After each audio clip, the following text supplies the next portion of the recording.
Assalamualaikum warahmatullahi wabarakatuh. Nah, berjumpa lagi bersama saya di My English Class Channels.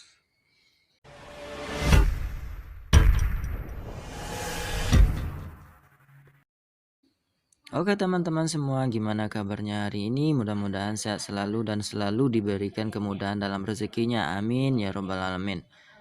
Nah, pada kesempatan kali ini saya akan membahas lagi tentang penggunaan kata, yaitu kata kerja.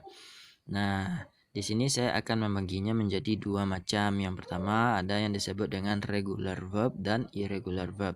Nah, sebelumnya teman-teman harus paham dulu tentang apa yang disebut dengan kata kerja itu sendiri. Nah, kata kerja itu adalah kata yang di dalamnya itu kita melakukan proses atau aksi. Misalnya duduk berarti teman-teman harus menjongkokkan diri, berdiri berarti teman-teman harus berdiri, atau melompat berarti teman-teman harus melakukan aksi, atau istilahnya bisa disebut juga dengan gerakan semacam itu. Nah, itu disebut dengan kata kerja. Nah, untuk pembentukan kata kerja itu sendiri terbagi menjadi dua. Yang pertama ada yang namanya regular verb dan ada yang namanya irregular verb.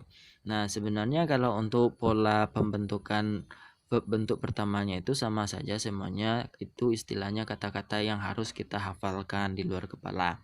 Nah, cuman perbedaannya yaitu bentukan verb bentuk keduanya dan verb bentuk ketiganya, kata kerja bentuk kedua atau kata kerja bentuk ketiga. Nah, atau juga bisa disebut dengan verb kedua dan verb ketiga, verb bentuk past tense dan verb bentuk perfect.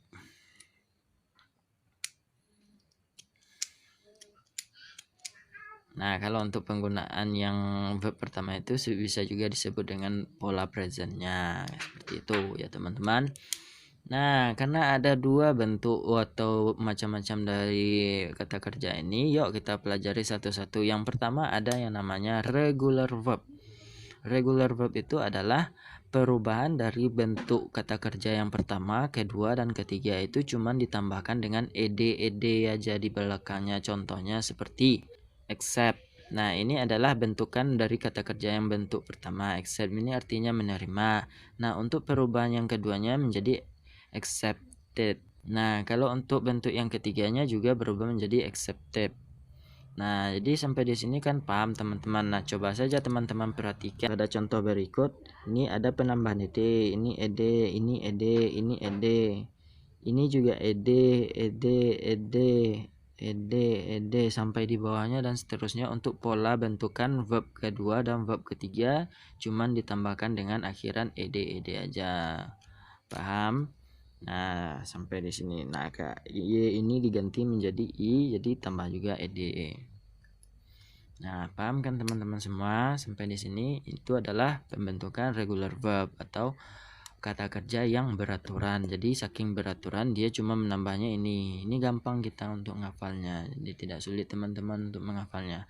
Sementara untuk penggunaan yang irregular verb itu sendiri itu adalah kata kerja yang tidak beraturan.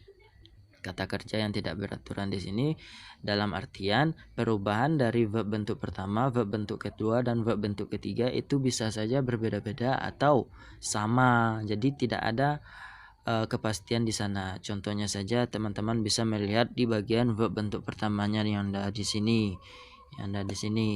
Nah, ini verb bentuk pertamanya see artinya melihat, buy membeli, cut memotong, drink meminum, go pergi, grow tumbuh.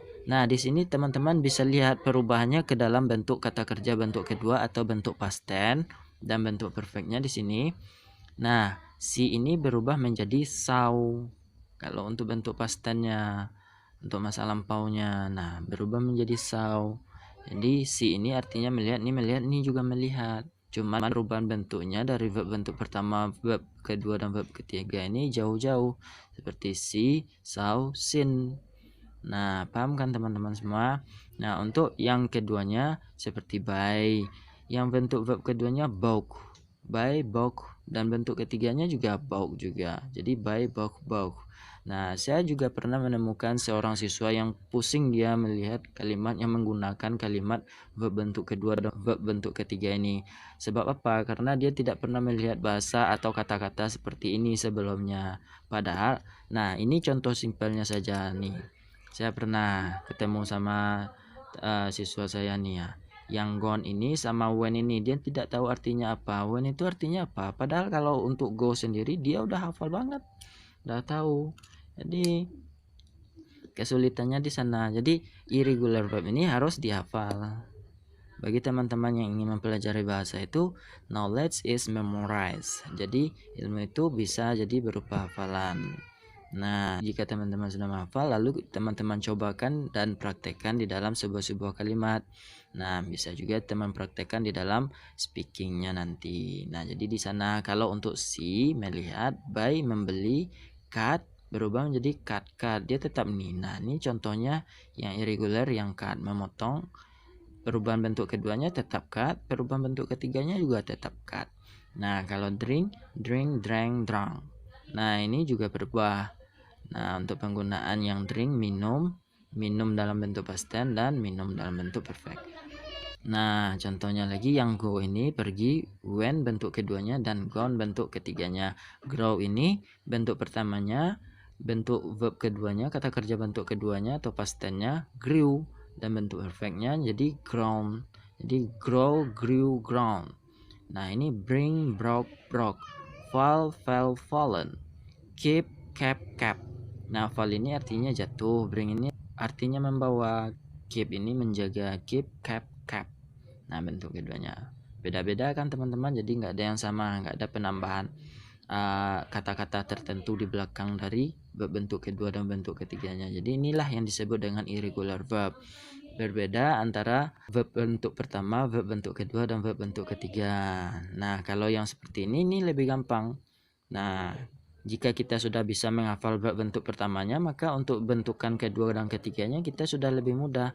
Misalnya accept, accepted, studied, played, stayed, returned, finished, tried, waited, hopped. Nah, untuk yang akhiran dari T ini teman-teman, contohnya ini saya kasih satu lagi.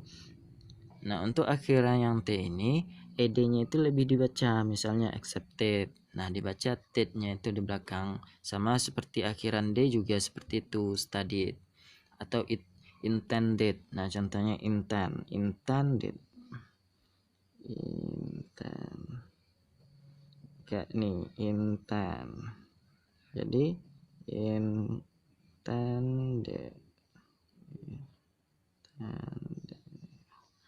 Nah, contohnya seperti ini. Intended. Nah, D kalau akhirannya D, kita juga membaca ed-nya, penambahan ed-nya itu kita baca dengan did, atau T kita baca dengan did. Jadi accepted, intended. Nah, kalau untuk yang lainnya kita bisa menambahkan dengan di belakangnya seperti itu ya, teman-teman. Nah, sampai di sini teman-teman sudah mulai paham atau belum? Nah, ya. Nah, jadi jangan salah lagi ya tentang penggunaan regular dan irregular verb ini.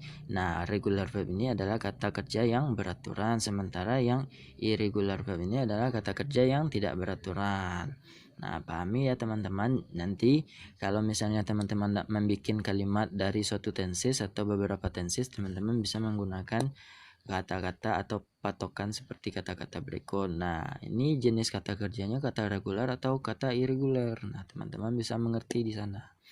Nah, paham-paham ya teman-teman. Nah, jangan sampai lupa untuk belajar dan terus belajar. Semangat dan terus semangat. Gali ilmumu. Mungkin cukup sekian dulu video dari saya pada kesempatan kali ini. Nah, jangan lupa di subscribe dan like atau share jika teman-teman suka. Nah, see you next time and thanks for watching. Assalamualaikum warahmatullahi wabarakatuh. Yo teman-teman, bye bye. Ciao.